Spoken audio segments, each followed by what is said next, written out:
கலக்குது. காலையில 4 இட்லி தானே தின்னேன், வேற என்னத்த தின்னேன்? ஆச்சியோ மெதுவா வா, உண்டு உண்டு கிடக்காத. ஏமல இப்படி பேசுத?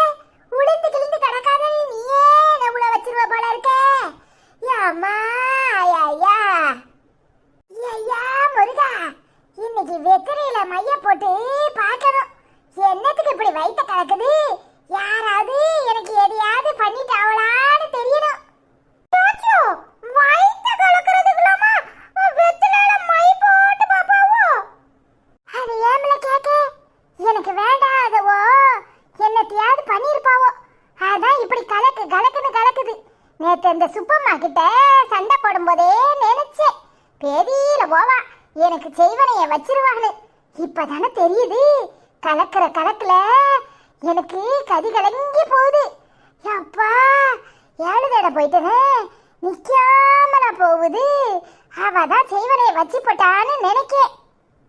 அம்மா அம்மா அம்மா அம்மா வயித்த போட்டு புரட்டுதே, என்ன புரட்டுது? நல்ல விடல, எங்க ஆட்சிக்கு நம்ம மேல சந்தேகம் வரல. அது சுப்பம்மா ஆட்சியை தான் சந்தேகப்பட்டு ஏதோ செய்வோன்னு செஞ்சுட்டு அப்படின்னு சொல்லிட்டு இருக்குதுடா.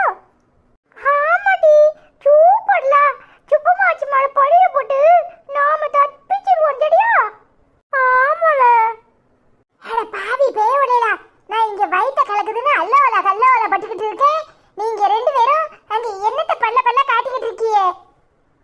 அது ஒண்ணுமில்ல ஆச்சி, சுப்பம்மா ஆச்சி செய்வோன்னு செஞ்சிருந்தா சுப்பம்மா ஆச்சியை எப்படி பிடிச்சி போலீஸ்ல கொடுக்கலான்னு பேசிக்கிட்டு இருக்கோம் இல்லல? ஆமாச்சி, அவளெல்லாம் போலீஸ்ல பிடிச்சு கொடுத்தா சரிப்படாது. அவ கைய கால முறிச்சி அவளை ஊரை விட்டே துரத்தணும்.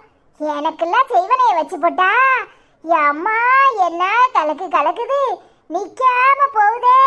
எம்மா திரும்ப வைத்த கிடக்குது. எப்பா எப்பா